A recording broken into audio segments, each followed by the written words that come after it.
Well, we're all extremely excited here in the studio today.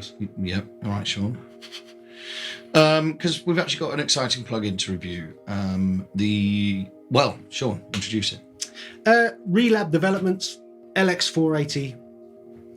This is the Random Hall edition. I think you can buy a more expensive version, which is all singing, all dancing. It's got lots of different algorithms. I think this is the slightly slimmed down version I got.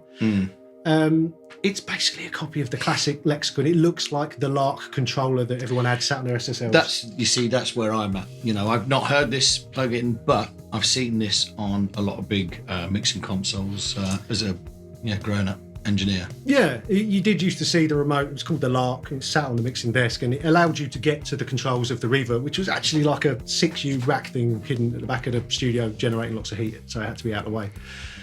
But it sounds exactly like that reverb that everyone remembers from the 80s. If you want a reverb with long tails that's very lush, that's it. That's the sound you're trying to get. So take us through just some of the controls for those of us that have never been fortunate enough to use the real control. I mean, the first thing to say is that this, although looks just like the Lark controller, doesn't work the same. Okay. So it didn't really have that interface on it. Those controls aren't all the same. But basically you get to choose the size of the reverb, the amount. You know, you can mix between dry and wet. Yeah. Early reflections, the shape, all that kind of stuff. It gives you complete control in a very easy way. A lot of people have asked them to make this as a hardware controller. Oh, really? Which I can see the attraction. Everyone wants something looking like that on their desk. But actually, it's a waste of time, because once you've set it, you're not adjusting it all the time. No. You just leave it. You set it, you leave it. Yeah, so I think that would be a waste of money. Yeah. Okay, good. What do you use it for, mainly? Pretty much just vocals. Okay.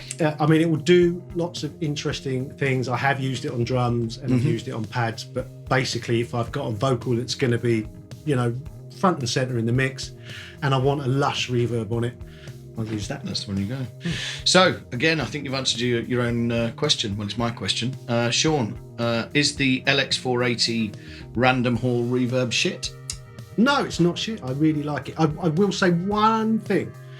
I do find that it sometimes crashes my system. It's the only plugin. That's quite shit. That is quite shit, but I haven't seen anyone else having that problem. Sometimes crashes my system. It's quite rare, but it does do it. And How do you know it's the reverb? Because it always comes up and says the reverbs. What caused the issue. Right. And it's not often, but it does happen. And I don't have any other plugins that do that. Well, the LX480 Random Hall reverb, not shit, except it crashes your system mid-session. Sometimes. Not often. Yeah. They're going to hate that.